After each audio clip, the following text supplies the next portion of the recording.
Le Seigneur soit avec vous et avec votre esprit. Évangile de Jésus-Christ selon saint Luc. Gloire à toi, Seigneur. En ce temps-là, Jean le Baptiste appela 2 de ses disciples et les envoya demander au Seigneur: Es-tu celui qui doit venir ou devons-nous en attendre un autre? Arrivés près de Jésus, ils lui dirent: Jean le Baptiste nous a envoyé te demander: Es-tu celui qui doit venir ou devons-nous en attendre un autre?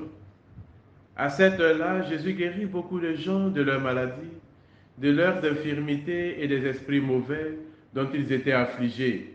Et à beaucoup d'aveugles, il accorda de voir. Puis il répondit aux envoyés: Allez annoncer à Jean ce que vous avez vu et entendu.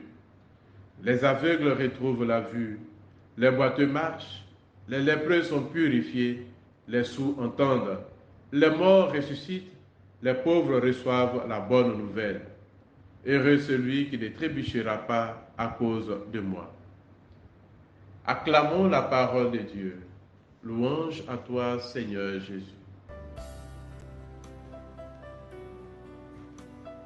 Mes frères et mes sœurs, aujourd'hui, nous découvrons une autre facette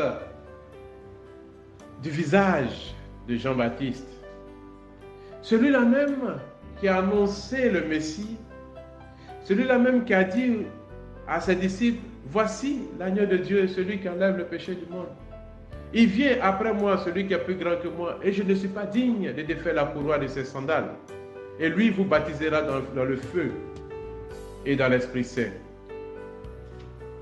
Le voici donc à un moment de doute.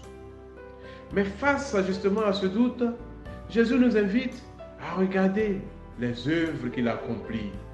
Parce que bien des fois, nous sommes assaillis par des vicissitudes de la vie et qui nous empêchent justement de voir l'œuvre de Dieu dans ce monde, de voir la main de Dieu à l'œuvre dans ce monde. Et en ce moment-là, Jésus nous dit: les aveugles voient, les sourds entendent, les boiteux marchent, les lépreux sont purifiés, les morts ressuscitent et les pauvres reçoivent la bonne nouvelle. C'est ce qui est important pour nous.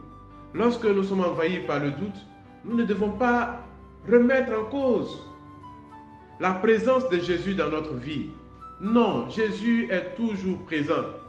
Et nous devons regarder aux œuvres qu'il accomplit autour de nous, auprès de nous, chez les autres, pour que nous puissions voir la manifestation de l'œuvre de Dieu dans ce monde et que nous puissions y entrer dans la foi. Dieu, il travaille pour que nous puissions justement nous consacrer davantage à lui, mes frères et mes sœurs. Face aux difficultés, face donc au mal, sur toutes ces formes, nous ne devons pas douter de la présence de Dieu. Non, mes frères et mes sœurs, ne soyons inquiets de rien, comme le dit saint Paul. En toutes circonstances, veillons et prions. Et que toutes les difficultés de notre vie, que toutes les épreuves que nous traversons soient des motifs d'action de grâce parce que Dieu est présent. Oui, mes frères et mes sœurs, le Seigneur est là.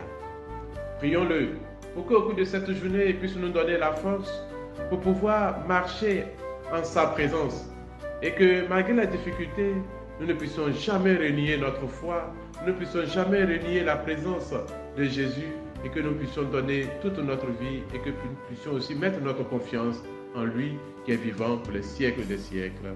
Amen.